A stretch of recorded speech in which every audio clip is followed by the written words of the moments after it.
işıqları mənə həmişə uzaq olur.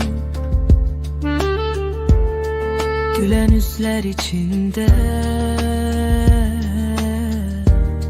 ürəyim tənha qalır.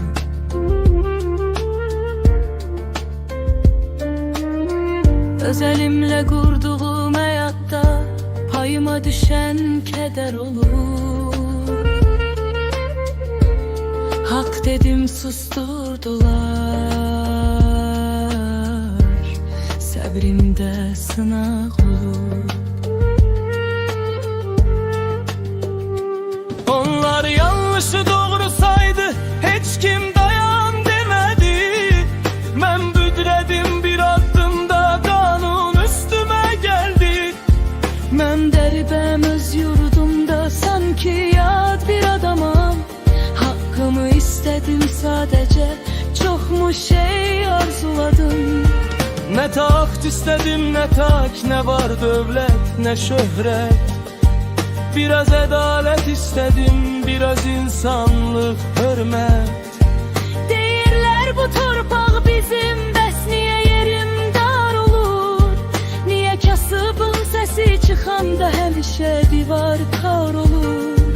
Pul danışır, vicdan susur, ümidim gece kimi kara. Bir gün beraber doğar mı güneş bu taleye, bu yaraya? Ben garibem öz yurdumda, sanki yad bir adamam. Hakkımı istedim sadece, çok mu şey arzuladım.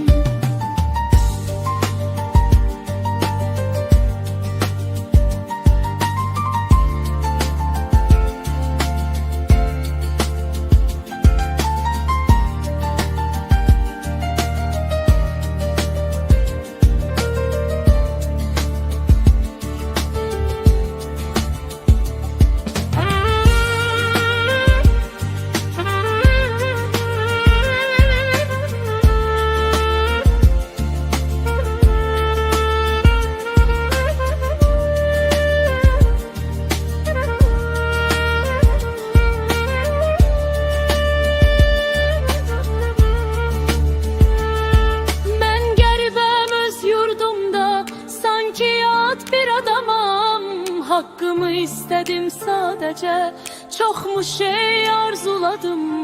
Ne taht istedim ne taç, ne var dövlet ne şöhret. Biraz adalet istedim, biraz insanlık, hürmet. Ben garibem öz yurdumda, sanki ya yerim dar olur. Niye kasıbın sesi çıkanda həmişə divar kar olur? Pul danışır, susur, ümidim gece kimi kara. Bir gün beraber doğar mı güneş bu taleye, bu yaraya?